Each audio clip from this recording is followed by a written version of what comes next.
제가 이렇게 탁 잘 쓰는 영어 표현 중에 아마 여러분 계속 들을 거예요.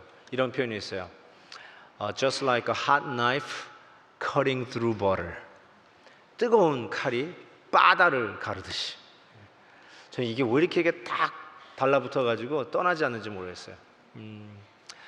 급변하는 시대에 우리 믿음의 성도들이 어떻게 수많은 장애물과 수많은 핍박과 공격에도 불구하고 Just like a hot knife cutting through butter, 뜨거운 칼이 바다를 가르듯이 치고 나갈 수 있을까? 지난주에 우리가 두 가지를 배웠습니다. 엘리야 선지자가 너 그냥 있어라, 그냥 있어라 세 번이나 권면했음에도 불구하고, 그럼에도 불구하고 하나님이 부르신 그 original calling, 말씀 사역에 내가 헌신하겠습니다 하는 그 말씀 사역에 헌신하는 이 엘리사의 모습을 통해서 어떻게 이 급변하는 시대에 믿음으로 치고 나갈 수 있는가의 첫 번째 비결을 배웠습니다.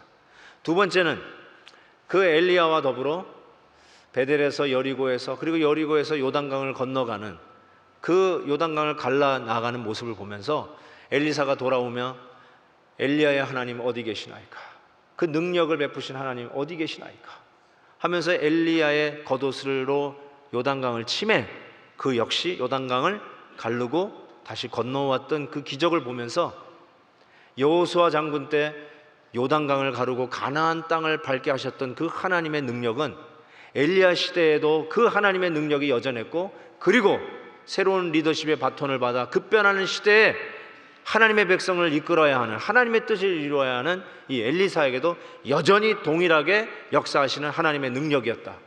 동일한 하나님의 역사를 붙들고 나아가는 그러한 해답, 묵은 해답, 성경적 해답을 받고 떠났습니다. 오늘은 그 세 번째입니다. 어떻게 하면 이 급변하는 시대에 우리가 뜨거운 칼이 바다를 가르듯이 믿음으로 나아갈 수 있는가? 오늘 본문에 아주 재미난 얘기가 있습니다. 엘리야 선지자가 병거 타고 하늘로 승천했습니다.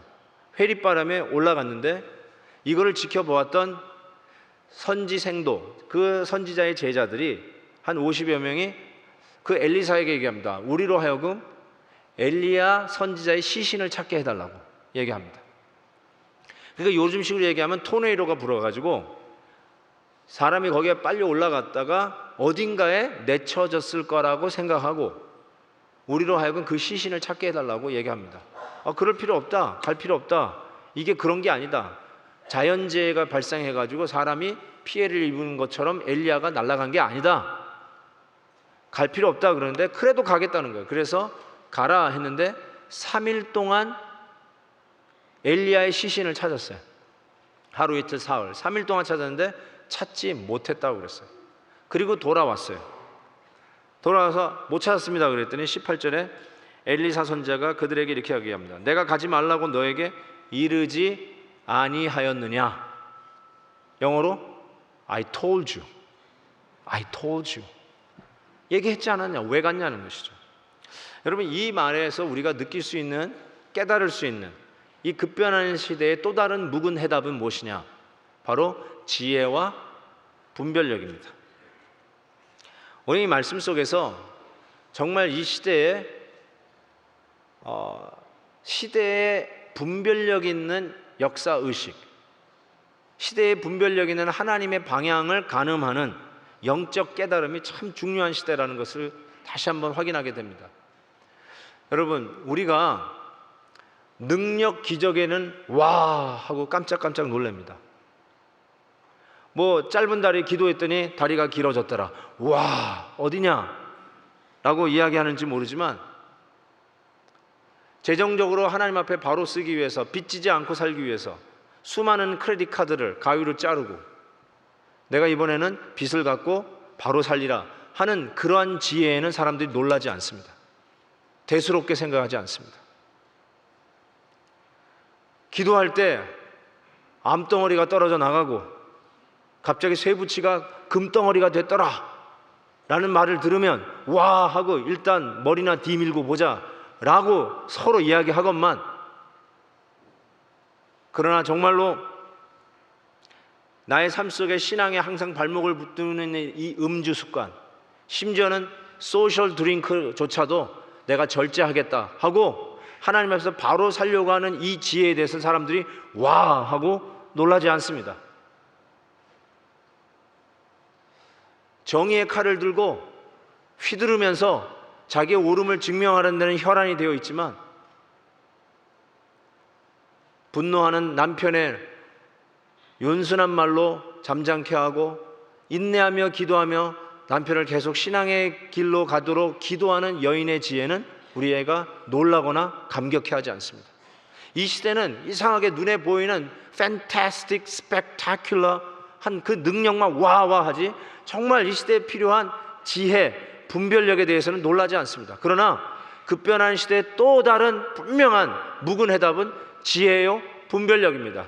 그래서 로마서 12장에는 너희는 이 세대를 본받지 말고 오직 마음을 새롭게 함으로 하나님의 기뻐하시고 온전하시고 선하신 뜻이 무엇인가 분별하도록 하라. 분별력이 그 어느 때보다도 필요하다는 것입니다. 여러분, 이 분별력은 그 일에 집중하면, 그 일을 계속 매진하면 그 안목이 생깁니다. 저는 농구를 상당히 좋아하는 편입니다. 하는 것도 좋아하고 보는 것도 좋아합니다. 근데 소위 그 쇼타임 레이커스 당시에 마이클 조던 농구의 황제가 뛰던 시카고 불스와 붙었던 그 경기, 아주 유명한 경기가 있습니다. 가끔 NBA 하이라이트 할 때 그 장면이 뜹니다. 마이클 조던이 한 손으로 공을 팜하고 뜹니다. 손이 얼마나 큰지 그냥 한 손으로 공을 잡서 올라가요. 레이커스 선수가 세 사람이 옐로 저지를 입은 레이커스 선수가 탁 뜹니다. 방어한다고.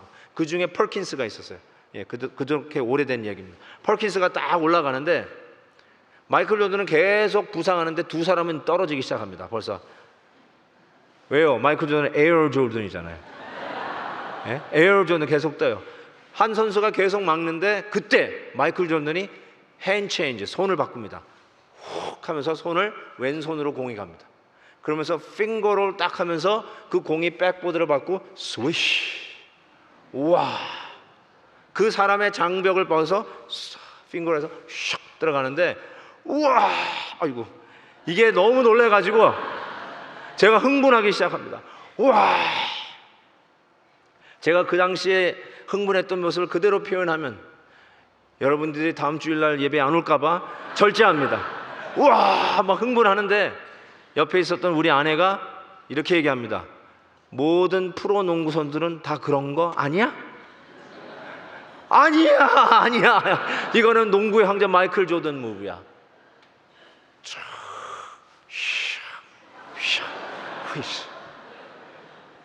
우리 아내는 농구에 대한 분별력이 없습니다. 아무나 하는 게 아니에요. 이거는 여러분, 저는 그림에 대해서 어쩌면 분별력이 없어요. 무용 발레단이 얼마나 춤을 잘 추는지 저는 거기에 대한 분별력이 없어요. 문외한이란 말이죠.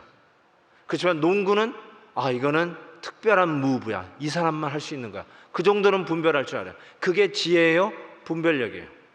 여러분, 성도들은 이 시대를 뜨거운 칼이 바다를 가르듯이 치고 나가는 힘을 어디서 얻느냐? 말씀을 통해서 그 지혜를 얻습니다. 말씀에 창념하셔야 돼요. 바이블 스터디 하셔야 됩니다. 말씀의 실력을 키우셔야 됩니다.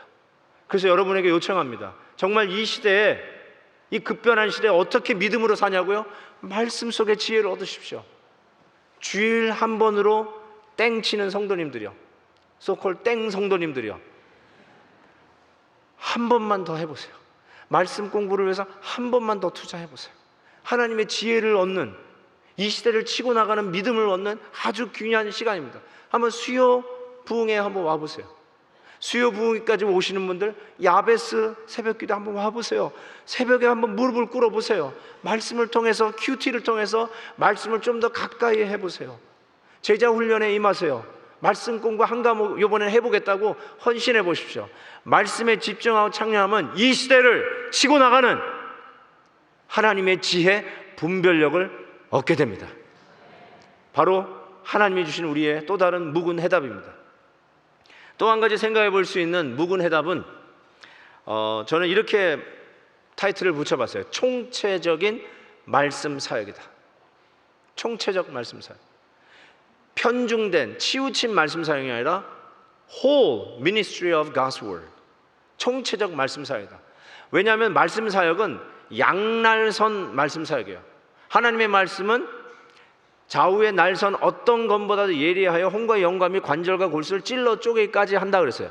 양날이 서 있어요. 그래서 한쪽 날은 힐링, 은혜의 말씀 사역이라 한다면 또 다른 말씀 사역은 심판, 멸망을 선포하는 말씀 사역이에요. 양날이에요. 한쪽으로만 치우치면 안 돼요. whole, 총체적 ministry of God's word. 하나님 말씀의 사역을 이야기합니다. 오늘 말씀이 그거를 아주 잘 설명하고 있는데 여리고에서 일어난 일들이 있습니다. 요단강을 건너온 엘리사에게 여리고의 사람들이 이야기합니다. 이 여리고는 아주 자리는 잘 잡은 도시 같은데 농사를 짓는데 열매를 안 맺는다는 거예요. 물이 익어서 열매를 따야 되는데 익기도 전에 물이 좋지 않아서 그냥 토산이 뚝뚝 떨어진다는 거예요. 이 어떻게 하면 좋겠냐고 이야기를 바로 이 엘리사 선지자에게 와서 이야기를 하는 것입니다. 그때 엘리사 선지자가 그 물 근원을 찾아가서 거기에다가 소금을 던집니다. 소금을 던져서 그 물의 근원을, 오염된 물을 고칩니다. 여러분, 이 물의 근원을 제가 직접 찾아갔었습니다. 실질적으로 아마 예루살렘에 성지순례를 가신 분도 여기는 아마 시간상 못 가실 거예요. 저는 일부러 찾아갔고 또 굳게 닫혀져 있는 그곳을 찾아가서 주인까지 찾아가지고 이런 콘센트로 만든 큰 지붕으로 물의 근원을 다 가리고 있어요. 그리고 거기를 문 열고 들어가서 그 물을 보고 왔습니다. 지금도요, 여러분, 여리고는 그 앞에 여리고에 가보신 분은, 그 사진 찍으신 분은 아시겠지만 The oldest city in the world, 세상에서 가장 오래된 도시입니다. 가장 오래된 도시. 여러분, 그때 엘리사가 물의 근원을 고쳐서 지금까지 도시가 도시 역할을 하는 거예요. 대단한 도시입니다. 그 물 근원이 지금도 있어요. 오늘까지 있더라. 맞아요. 오늘까지 그대로 있습니다. 그 소금의 역할은 여러분이 아실 거예요. 그 소금이 물을 정제한다는 이런 과학적인 데이터는 뭐 이미 아시겠지만 그것도 중요하겠지만 소금이라고 얘기할 때는 항상 언약 앞에 붙는 별명이에요. 그래서 언약을, 약속, 언약을 소금의 언약, 변하지 않는 소금의 언약이라고 얘기합니다. 그 소금이 녹으면서 희생행 돼가면서 물의 근원을 고쳐내는 이 놀라운 기적의 역사, 힐링, 은혜의 말씀 사역이 여기서 보여집니다. 원래 이 여리고의 물이 이와 같이 오염된 이유가 있습니다. 성경적 이유가 있습니다. 여호수아 장군이 여리고성을 제일 먼저 공격하고 함락시켰어요. 그리고 나서 그가 이런 선언을 합니다. 여호수아 6장에 나오는데 그때 맹세하여 이르되 누구든지 일어나서 이 여리고성을 건축하는 자는 여호와 앞에 저주를 받을 것이라. 그 기초를 쌓을 때 그의 맏아들을 잃을 것이요 그 문을 세울 때 그의 막내 아들을 잃으리라 하였더라. 바로 이 일이 있은 후에 수백 년이 지나가죠. 그리고 열왕기 상에 와 보니까 이 말씀이 무효화된 게 아닌데 드디어 누군가가 여리고성을 다시 짓습니다. 열왕기상 16장에 보니까 그 시대에 베델 사람, 여리고에서 멀지 않은 베델에 살고 있던 히엘이 여리고를 건축하는데 그가 그 터를 쌓을 때에 맏아들 아비람을 잃었고 그 성문을 세울 때에 막내 아들 수굽을 잃었으니 여호와께서 눈의 아들 여호수아를 통하여 하신 말씀과 같이 되었더라. 하신 말씀대로 그대로 이루어졌어요. 수백 년이 지났다고 말씀이 무효화된 게 아니라 그대로 그 말씀대로 이루어졌어요. 그래서 여호와의 이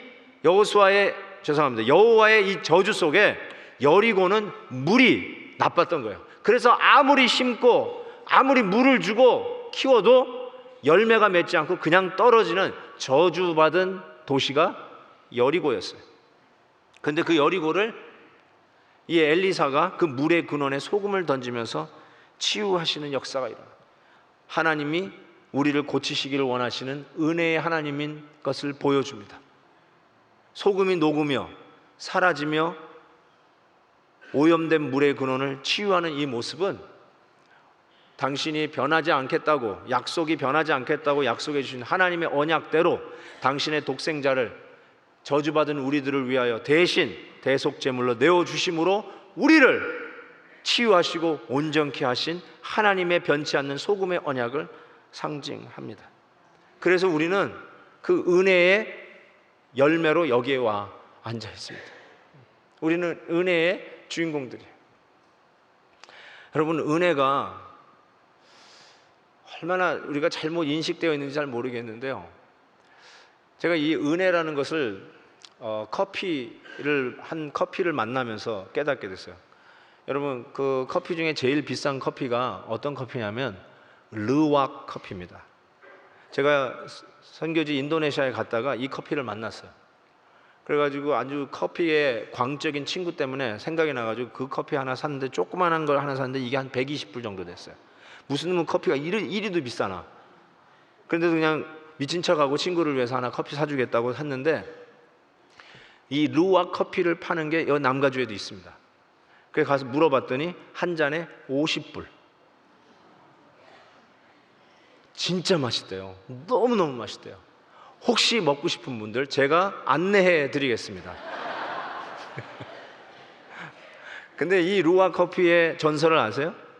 커피 나무를 심어서 커피 열매를 거둘 때가 된 이 가난한 농부들이 이제는 이 커피 열매를 팔아서 조금 생활을 할까 했는데, 딸 추수기가 됐는데 커피 열매가 다 없어진 거예요.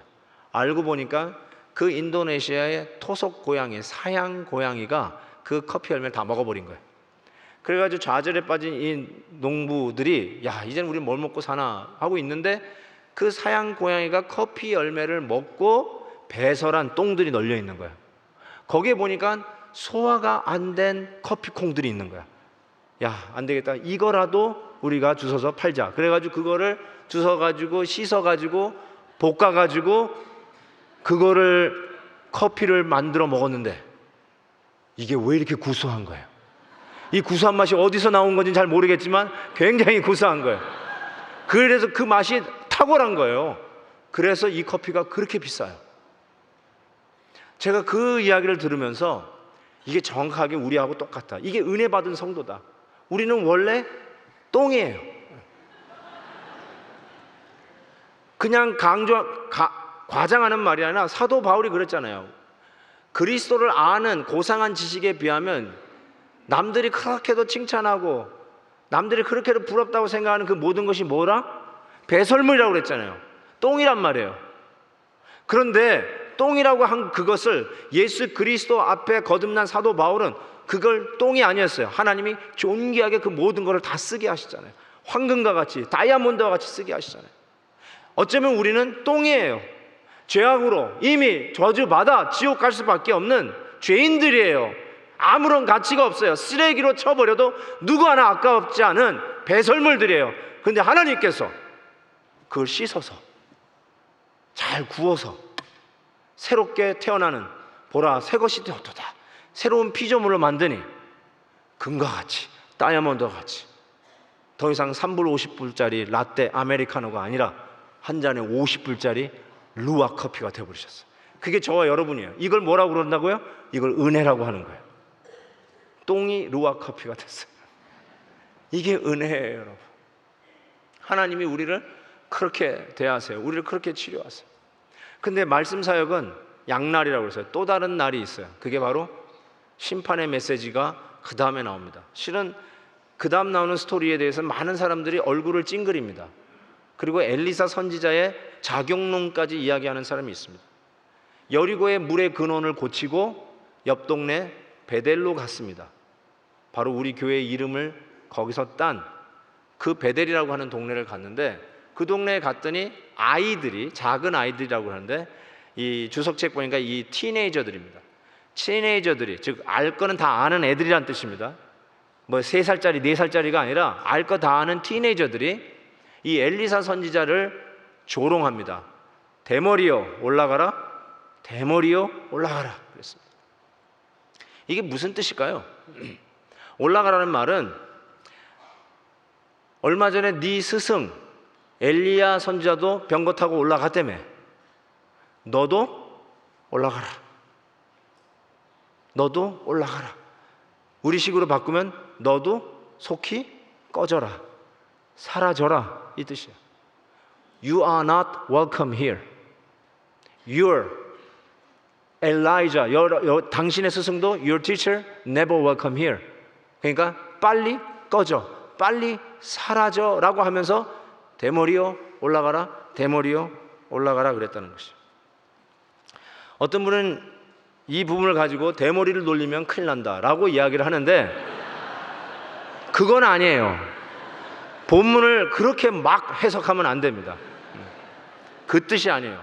여러분, 베델이라는 그 장소적 의미가 굉장히 중요합니다. 이 일이 베델에서 일어났어요. 베델은 우리가 기억하는 것은 야곱의 베델이에요. 하나님 앞에 제단을 쌓았던 그 베델을 생각하고 우리 교회 이름도 아마 베델이 아닌가 싶지만, 실은 여기에서 나온 아이들이 베델의 아이들인데 그 베델의 그 당시 역사적 의미는 이렇습니다. 이미 북이스라엘은 하나님이 아닌 우상을 섬기는 나라가 되고야 말았습니다. 이미 하나님을 떠난 지 오래입니다. 그래서 이 여로보암에 의해서 이곳에 소위 우상단지가 들어오기 시작하는데, 열왕기상 12장에 보면 두 금송아지를 만들고 우리에게 말하기를 너희는 다시는 예루살렘에 성전에 올라갈 필요도 없다. 이스라엘아, 이는 너희를 애굽 땅에서, 이 금송아지를 두고 하는 말이에요, 이것이 애굽 땅에서 인도하여 올린 너희의 신들이라 하고 하나는 베델에 두고 하나는 단에 둔지라. 베델이요, 우상던지의 도시였어요. 하나님을 경외하는 도시가 아니에요. 그러니 이미 하나님을 떠난 그 베델이라고 하는 도시에서 자라난 아이들은 어떻겠습니까? 하나님을 경외하지 않습니다. 하나님을 우습게 생각합니다. 하나님의 말씀을 경청하지도 않고 하나님의 말씀을 증거하는 선지자들을 조롱합니다. 꺼져라 그럽니다. 너도 올라가라 라고 얘기합니다. 따라서 대머리라고 놀려서 저주를 받는 게 아니라 실은 하나님을 저주하고 하나님을 우습게 생각하고 하나님의 말씀을 증거하는 하나님의 종을 조롱했기 때문에 그렇습니다. 이거는요, 말씀 그대로요. 그랬더니 엘리사가 저주를 해요. 이놈들 봐라 하고 저주를 해요. 이제 이 부분이 우리가 시험 드는 건데, 좀 참고 가지. 애들이 뭘 안다고. 뭘 알겠냐. 다 아는 애들이고. 저주했더니 암콤 둘이 나와서, 두 마리가 나와서 애들을 다 죽이는데, 본문 보니까 42명의 아이를 찢어 죽였다고 써 있어요. 성경은 긋는 그대로 적습니다. 섬찟합니다. 여러분, 뭡니까 이게? 엘리야 선지자의 뒤를 이어 엘리사 선지자가 요단강을 가르고 건너오고 물의 근원을 고쳐줬던 그 엘리사 선지자가 애들이, 그냥 철 모르는 애들이 올라가라 올라가라 꺼져라 꺼져라 하는 말에 뭐가 그렇게 화가 난다고 저주를 해가지고 암콤 2마리가 나와가지고 찢어 죽이기까지 합니까? 이거는 리더십의 자격에 문제가 있는 게 아닌가 생각할지 몰라요. 그런데 왜 이 말씀이 여기에 있을까요? 왜 이 말씀이 급변하는 시대에 하나님이 주시는 또 다른 해답으로 우리는 생각해야 될까요? 말씀은 은혜의, 힐링의 메시지만 있는 게 아니라 심판, 멸망에 대한 메시지가 항상 같이 옵니다. 여러분, 이 말씀은 성경 그대로 응한 거예요. 레위기 26장에 이런 말씀이 있어요. 너희가 나 하나님을 거슬려 내게 청종하지 아니할진대 내가 너희의 죄대로 너희에게 7배나 더 재앙을 내릴 것이라. 그 다음에 이런 말 있어요. 잘 보세요. 내가 들짐승을 너희 중에 보내리니 그것들이 너희의 자녀를 움키고 너희 가축을 멸하며 너희의 수요를 줄이리니 너희의 길들이 황폐하리라. 하나님 말씀대로요. 하나님을 조롱했습니까? 하나님이 심판의 메시지를 조크라고 생각하십니까? 하나님의 메시지를 공갈친다고 생각하십니까? 우습게 생각합니까? 하나님의 종들을 우습게 생각하고 조롱하십니까? 들짐승을 너희 중에 보내리니 너희의 자녀를 움키겠다고 그랬어요. 정확하게 엘리사 선지자를 향해서 하나님을 우롱하고 조롱하던 이 젊은 아이들이 암콤 2이 나와서 찢어 죽인 사건은 말씀 그대로 응한 심판의 메시지였어요. 하나님의 말씀을 거절하고 하나님을 끝까지 배척하면 이와 같은 결과가 초래될 것을 성경이 이야기했다는 거예요. 여러분, 그래서 갑자기 동물원에서 곰이 튀어나왔다. 그러면 조심하셔야 됩니다. 그런 메시지 앞에서 조심하셔야 돼요. 정말이 그냥 하는 말이 아니에요. 영국과 미국의 소위 대각성 부흥 운동을 18세기에 이루었던 조지 위필드 목사님이 계세요. 그분은 정말 탁월한 설교자였고요. 정말 대단한 분이었어요. 그분이 한 설교 총편 플러스 그의 날수를, 산 날수를 생각하니까 하루에 2번씩 설교했어요. 매일 2번씩 설교했어요. 대단한 분이에요.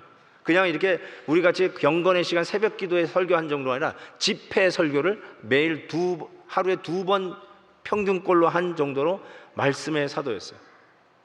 근데 이분에게는 자기 지병이 있었어요. 천식이 있었어요. 그래서 설교하다가 자꾸 가래를 내뱉었어요. 설교하다 말고 하고 탁 뱉고 또 설교하고 그랬어요. 근데 이분은 워낙 유명하다 보니까 시기 질투하는 자들도 많았어요. 단순히 복음을 싫어하는 자들이 아니라 그 사람이 그렇게 유명해지는 걸 싫어하는 이런 질투자들이 있었어요. 사도 바울도 그런 질투를 받았죠. 그래서 조지 위필드 목사님이 설교할 때는 대개 예배당 안에서는 못 드렸대요. 너무 사람들이 몰려와서. 그것이 관심 있는 사람뿐만 아니라 시기하는 사람, 어찌 하나 보자, 네가 한번 어찌 하나 보자 하고 그 눈초리를 가지고 오는 사람들도 많았기 때문에 대개 집회 장소 안에서는 못하고 대개 우리식으로 얘기하면 주차장에다가 임시 예배처를 만들고 집회를 하는 경우가 허다했습니다. 그의 일기책에 나옵니다. 1756년에 영국의 요크셔 타운에 윌리엄 그림셔 교회에서 있었던 일입니다. 역시 옥 외에다가 특별 강단을 만들었어요. 아니나 다를까 그를 비판하는 자들이 역시 그는 가르침이나 뱉는 설교자니까 실내용이 아니라 옥외용이라고 놀렸어요. 그 설교하다가 가래나 뱉는 사람 설교를 왜 들으러 가냐 하면서 비아냥거리는 사람들 반, 말씀을 사모하는 사람들 반, 그러면서 완전히 몇만 명 떼거지로 그 요크셔타운의 임시 예배 처소에 모여서 그 집회를 하는데 사람들이 웅성웅성 하는데 드디어 예배가 시작이 되었어요. 정확하게 날짜가 나와 있어요. 8월 17일입니다. 1756년.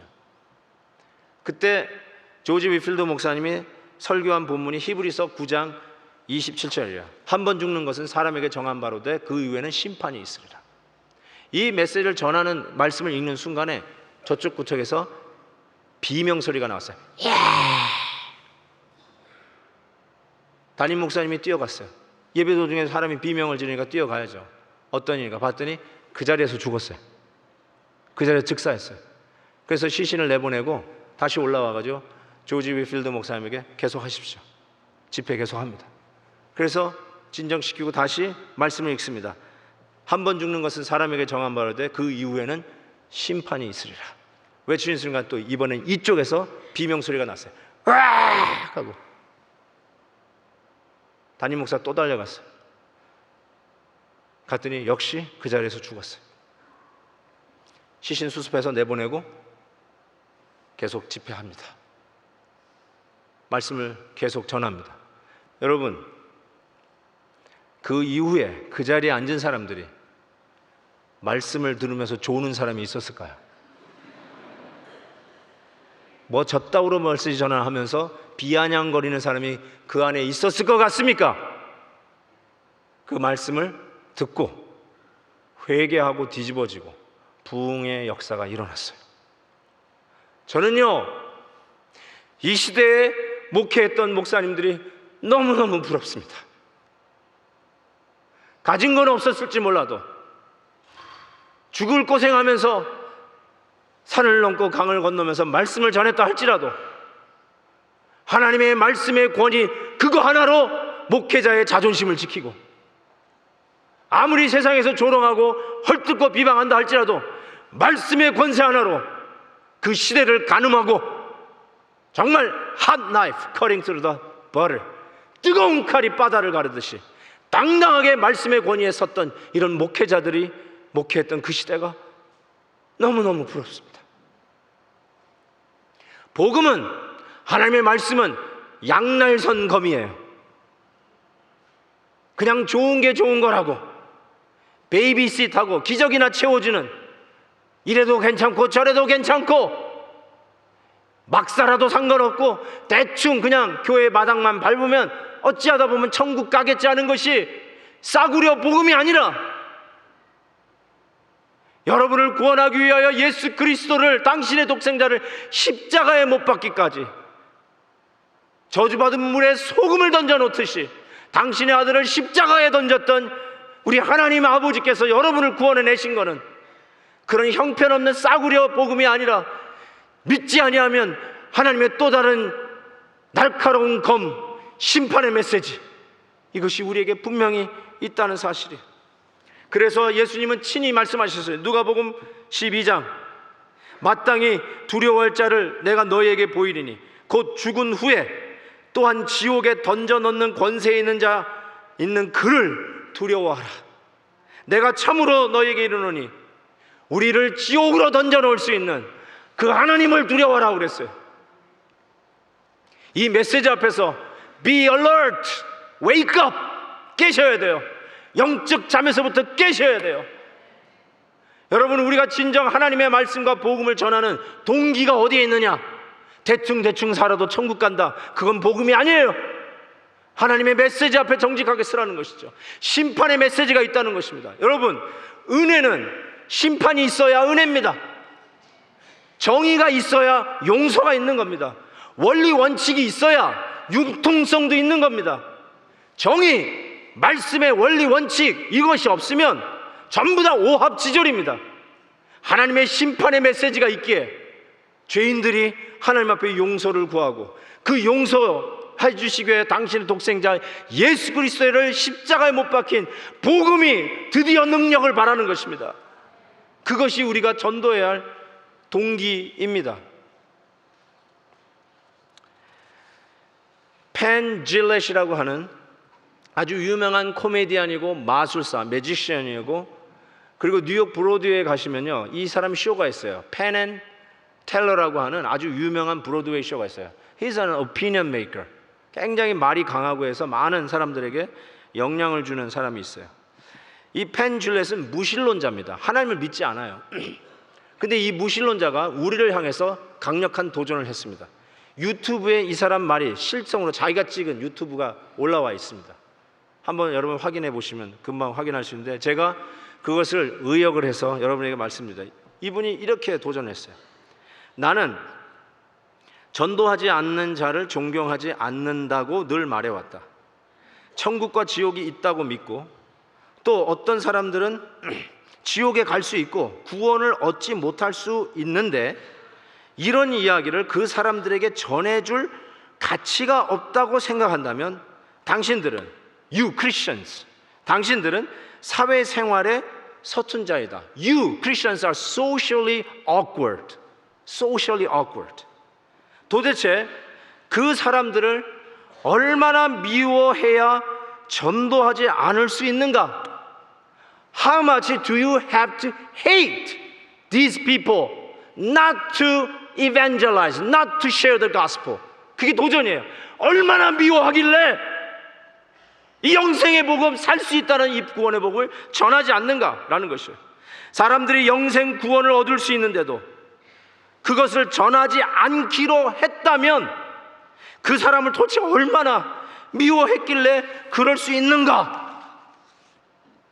한번 가정해 보라. 만약 내가 조금의 의심도 없이 트럭이 곧 당신을 칠 것을 믿는데, 당신 칠 거라고 얘기해 주는데도 불구하고 당신은 그럴 리 없을 것이라고 한다면, 나는 당신을 설득하다가 더 이상 지체할 수 없는 순간이 오면 나는 당신을 때려서라도 넘어뜨려서라도 트럭에 치여 죽지 않게 할 것이다. 왜냐하면 당신의 프라이버시를 지키는 것보다 당신을 살려내는 게 더 중요하기 때문이다. 영생이 있대요. 구원받을 수 있대요. 그런데 이 복음을 전하지 않는다면 도대체 그 사람을 얼마나 미워하길래 나 혼자만 믿고 천국 가겠다는 말이 있느냐 하면서 예수 믿는 사람들에게 도전하면서 전하지 않는 거 보니까 순 거짓말쟁이라고, 나같이 무신론자가 되라는 것이죠. 진짜 믿는다면 전하게 돼 있다. 여러분, 예수 믿는 사람이 이 구원의 메시지를 전하지 않는다면 딴 사람도 아니고요, 하나님이 존재하지 않는다고 하는 이 무신론자에게 이런 야단을 맞습니다. 이게 밟히는 소금하고 뭐가 다릅니까? 소금을 맛을 내지 않고 그냥 지나가는 길거리에 밟히는 소금과 뭐가 다릅니까? 여러분, 하나님의 영광과 소망과 주님의 은혜가 나를 건질 수 있다는 이 사실, 이 복음은 하나님의 심판의 메시지가 있다는 이 사실을 깨닫고 이 말씀을 전하는 데 우리의 사명이 있다라고 믿습니다. 믿습니까? 저는 여러분에게 아주 중요한 시간을 드리겠습니다. I'll give you 1 minute. 중요한 한 1분의 시간을 드리겠습니다. 이 시간에 다 옐로우 카드를 꺼내시고, 내 얼굴에 옐로우 카드가 되어 있습니까? 주보에서 옐로우 카드를 꺼내시고, I'll give you 1 minute to write down VIP, very important person that you'd like to share. 정말 이 복음을 나눌 수 있는 그 사람의 이름을 적기를 바랍니다. 준비가 안 된 분도 혹 있을 수 있을 거예요. 2차 작전, 3차 작전까지 있습니다. 그런데 오늘은 내가 우리 교회로 초대할 수 없는 분이라 할지라도, 한국에 계신 분, 뭐 해외에 출장 중이신 분, 거기서 사시는 분이라 할지라도 내 친척, 내 가족이라면 기도부터 시작하자 하는 마음으로 그분의 이름과 그분이 해외에 살면 해외에 산다라고 적으시고 내주시기 바라요. 정말로 내가 얼마나 미워하길래 이 복음을 전하지 않는 것일까 하는 이 무신론자의 도전을 받았는데 이러고 있을 수는 없잖아요. 우리 1분 드릴게요. 적으세요 지금. 그리고 도전받고 엘세 동안에 도전받고 하신 분들, 이미 다 적으신 분은 적을 필요 없고요, 좀 더 구체적인 인포를 가지고 적으실 분들은 다시 적습니다 하고 적어주시고, 지금 아직 적지 못하신 분은 적으세요. 1분 드릴게요. 적는 소리가 좀 들려야 되는데 가만히 계시는 분들이 많네요.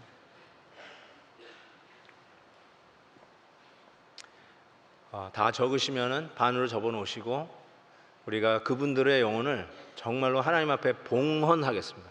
한 사람이 한 영혼을 하나님께 드리는 겁니다. 오늘 헌금 돌아갈 때 그 영혼도 하나님 앞에 드리는 마음으로 하나님께 드릴 수 있기를 부탁을 드립니다. 기도하겠습니다. 하나님 아버지, 주님의 은혜와 사랑을 감사합니다. 영원히 죽을 수밖에 없는 심판받은 저주받은 여리고성과 같은 저희들에게 소금과 같이 우리 주 예수 그리스도께서 찾아오시고 우리를 치료하시고 고치시사 은혜의 열매들을 맺으며 이렇게 감격스러운 하나님 앞에서의 삶을 살게 해주시니 감사합니다. 다시 한번 이 메시지가 믿지 않는 우리 형제 자매들에게도 나누어지기를 소원합니다. 두렵고 떨리는 마음으로 하나님 귀한 이름들을 적어 하나님 보시기에 VIP, 정말 소중하고 귀한 영혼들의 이름을 적어 주 앞에 드리오니 하나님 긍휼하게 여겨주시고 저희들의 순종과 기도 속에 응답하시는 놀라운 기적의 99일의 복음의 행진이 되도록 역사하여 주옵소서. 예수 그리스도의 이름으로 기도하옵나이다. 아멘.